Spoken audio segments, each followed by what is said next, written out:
दोस्तों नमस्कार, मैं संजय कुमार। आज हम लोग पवन दूतिका पाठ के पद संख्या 9 और 10 का अध्ययन करेंगे। शुरू करते हैं।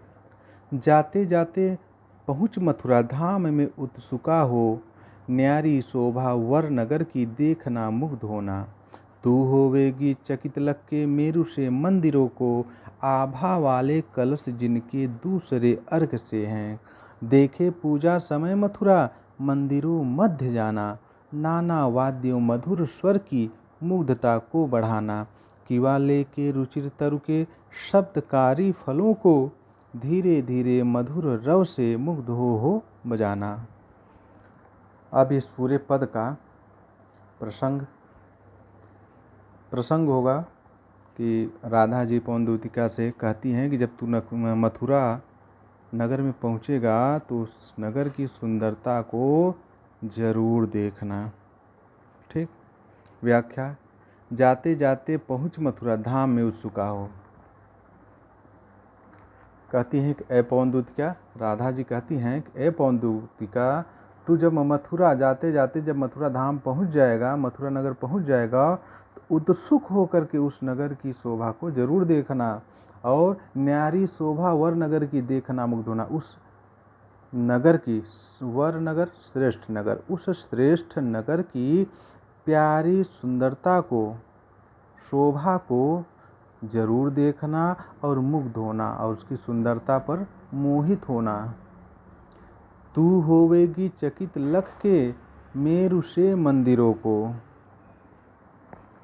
आभा वाले कलश जिनके दूसरे अर्घ से हैं। और कहती हैं कि तू वहाँ पर सुमेर, मेरु माने सुमेर पर्वत, सुमेर पर्वत के समान ऊंचे ऊंचे मंदिरों को, जिनके ऊपर दूसरे अर्क, दूसरे सूर्य, अर्क माने सूर्य, दूसरे सूर्य से माने समान, दूसरे सूर्य के समान आभा वाले कलश, कांति वाले कलश को देख करके, लख माने देख करके आश्चर्यचकित होवेगी, आश्चर्यचकित हो जावेगी।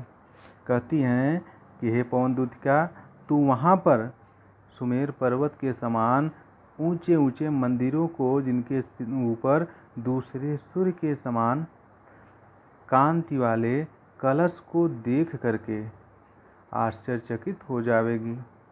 आगे। देखे पूजा समय मथुरा मंदिरों मध्य जाना। अब कहती हैं कि हे पवन दूतिका, तू वहाँ पर जाकर थोड़ी देर जरूर ठहरना और तब पूजा के समय मथुरा के मंदिरों के मध्य माने बीच में जरूर जाना। कहती हैं कि पवन दूतिका, तू मथुरा जा कर के वहाँ थोड़ी देर के लिए जरूर ठहरना और तब पूजा के समय मथुरा के मंदिरों के बीच में जरूर जाना और नाना वाद्यों मधुर स्वर की मुग्धता को बढ़ाना। और वहाँ पर बजने वाले नाना माने विभिन्न प्रकार के वाद्यों माने वाद्य यंत्र या बाजा, विभिन्न प्रकार के वाद्य यंत्रों की मधुरता को, अपना मधुर स्वर प्रदान करके उसकी मुग्धता को बढ़ाना, माने उसकी मधुरता को और अधिक बढ़ा देना। किवा लेके रुचिर तरु के शब्दकारी फलों, किवा माने अथवा, अथवा तुम उस मंदिर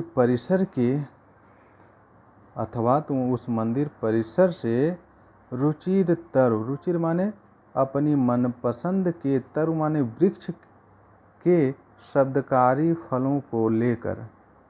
शब्दकारी का मतलब जो वृक्ष के फल सूख जाते हैं तो उसमें जो बीज होते हैं वह सूख करके उसमें बजने लगते हैं, ऐसे फल। अथवा लेके रुचिर तरु के शब्दकारी फलों को, अथवा तुम जो है उस मंदिर परिसर के वृक्षों में से अपनी मनपसंद के वृक्ष के शब्दकारी फलों को लेकर के धीरे धीरे मधुर रव, रव माने ध्वनि, धीरे धीरे मधुर ध्वनि से मुग्ध हो बजाना। मुग्ध माने मोहित हो करके बजाना। एक बार पूरे का भावार्थ। राधा जी पवन दूतिका से कहती हैं कि हे पवन दूतिका, तू जब जाते जाते मथुरा धाम पहुँचेगी तो उसकी सुंदरता को उत्सुक करके जरूर देखना। न्यारी शोभा, उस वर नगर श्रेष्ठ नगर की प्यारी सुंदरता को देखना और उस पर मुग्ध हो जाना, उस पर मोहित हो जाना। तू होवेगी चकित लग के।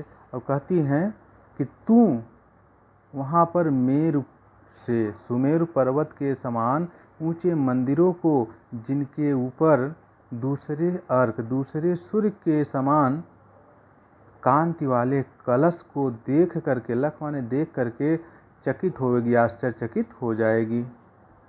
और कहती हैं कि तू वहाँ पर थोड़ी देर ठहरना और पूजा के समय मथुरा के मंदिरों के बीच में जरूर जाना। तब वहाँ पर बजने वाले विभिन्न प्रकार के वाद्य यंत्रों की मधुरता को अपना मधुर स्वर प्रदान करके उसकी मधुरता को और अधिक बढ़ा देना। किवा लेके रुचिर तरु के शब्दकारी फलों को, अथवा उस मंदिर परिसर के वृक्षों में से अपनी मनपसंद के वृक्ष के शब्दकारी फल को लेकर के धीरे धीरे मधुर ध्वनि से मोहित हो करके तुम बजाना। यह हो गया आपका व्याख्या। काव्य सौंदर्य, काव्य सौंदर्य में भाषा खड़ी बोली, रस शांत रस है, और इसमें जो है छंद मंदाक्रांता छंद है, और अलंकार में उपमा तथा अनुप्रास अलंकार है। यह हो गई व्याख्या पूरी। धन्यवाद।